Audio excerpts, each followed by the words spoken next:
है जो हमारे जीवन के निकट है, यानी ऐसी रचना जो हमारे समाज का समग्र चित्रण करती है और हमें अपने सामाजिक जीवन के नजदीक ले जाती है, उसको सामान्यतः उपन्यास कह देते हैं।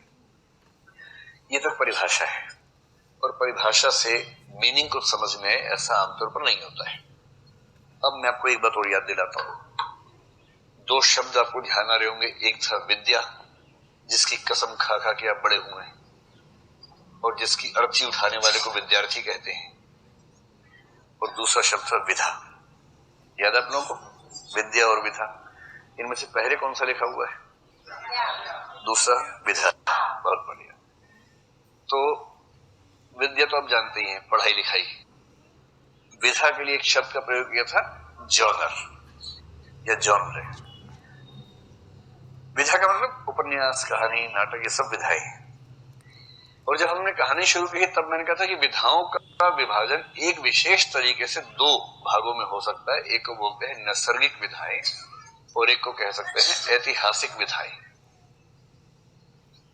और वहां ये कहने का भाव यह था कि नैसर्गिक विधा वो है जो दुनिया के हर समाज में पाई जाती है, हर काल में पाई जाती है। किसी खास ऐतिहासिक काल में उसका उदय हुआ हो ऐसा नहीं कह सकते।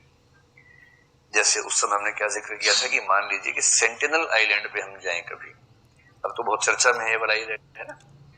तो अंडमान का वो आइलैंड जो अभी तक अछूता है बाकी बाहरी संपर्क से। अगर वहां जाएंगे तो वहां पर भी ये विधा तो मिली जाएगी। ऐसी विधाओं को बोलेंगे नैसर्गिक विधाएं। वहां भी छोटे छोटे बच्चे होते ही होंगे, उनको सुनाना ही पड़ता होगा, लोरी सुनानी पड़ती होगी।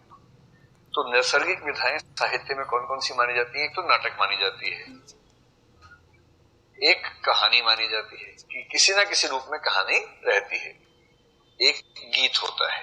ये तीन विधाएं दुनिया के हर समाज में आपको मिल ही जाएंगी, कितना भी आदिम समाज हो मिलेंगी। बाकी विधाएं आमतौर पर ऐतिहासिक है। और ऐतिहासिक का मतलब जो इतिहास के किसी खास दौर में कुछ विशेष परिस्थितियों के एक साथ इकट्ठा हो जाने की वजह से डेवलप हुई। और ऐतिहासिक विधाओं में सबसे महत्वपूर्ण विधा का नाम है उपन्यास, जो कि आप आज से पढ़ना शुरू करेंगे। इसलिए कहानी पढ़ते समय हमने इस बात पर ज्यादा ध्यान नहीं दिया कि कहानी की शुरुआत कैसे हुई।